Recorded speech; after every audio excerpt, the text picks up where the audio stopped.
पहले जब यहाँ पर लालू जी की सरकार थी तो वो भी चुनाव से पहले कह देते थे कि डब्बे से बक्से से जिन निकलेगा। और जिन कैसे निकलता था? लोग लाठी के बल पे, बंदूक के बल पर, कट्टे के बल पर लोगों को वोट नहीं देने देते थे, बूथ लूट लिया जाता था। ये परिपाटी बिहार ने देखी है।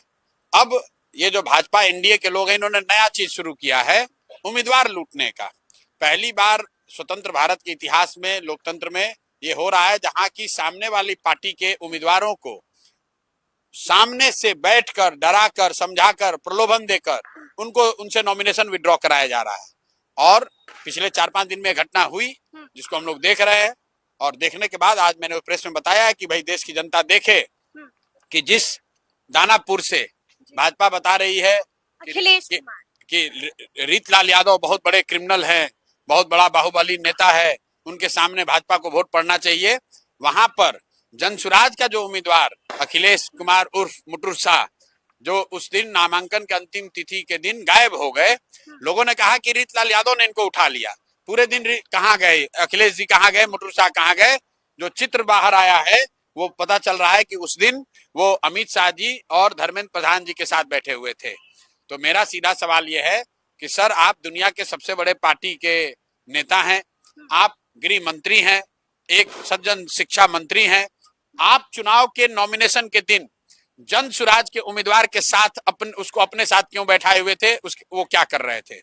दूसरा, जो वहीं के बगल की कंस्टिट्यूंसी है ब्रह्मपुर, जहां लोजपा के एक बड़े बाहुबली नेता हुलास पांडे चुनाव लड़ रहे हैं, भाजपा चुनाव भी नहीं लड़ रही है, वहां पर डॉक्टर सत्यप्रकाश तिवारी जो चुनाव लड़ रहे थे जनसुराज से, 3 दिनों तक नामांकन करने के बाद प्रचार प्रसार सब कर लिया, वहां अचानक से देश के शिक्षा मंत्री धर्मेंद्र प्रधान जी पहुंचे, उनके साथ बैठे, कौन सी ऐसी उनको गुट्टी सुंघाई कि बेचारे अगले दिन डॉक्टर साहब अपना मोबाइल ऑफ करके चुपके से जाकर नॉमिनेशन विड्रॉ किया। आपको नहीं लगता है कि पुरानी तस्वीरें भी हो सकती है? बिल्कुल हो सकती है। इसलिए धर्मेंद्र प्रधान जी को ये क्लियर करना चाहिए भाई कि ये पुरानी है कि नहीं है।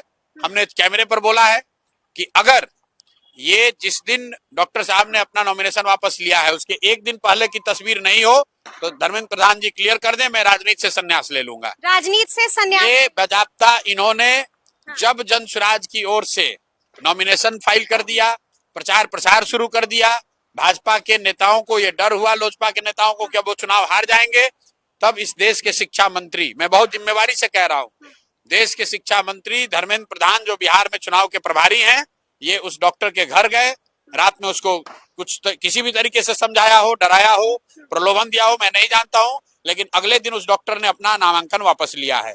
तो मैं सीधे देश की जनता के सामने, बिहार की जनता के सामने ये बात रख रहा हूं कि भाई आपने बूथ लूटते हुए देखा था, अब ये उम्मीदवार लूटे जा रहे हैं। अगर भाजपा के लोग इतना ही जीतने के प्रति आश्वस्त हैं तो दूसरे दल, और उनके शब्दों में जनसुराज की तो कोई ताकत ही नहीं है, तो जनसुराज के उम्मीदवारों को क्यों डरा रहे हो, उनके साथ क्यों बैठ रहे हो, उनसे नामांकन वापस क्यों करवा रहे हो?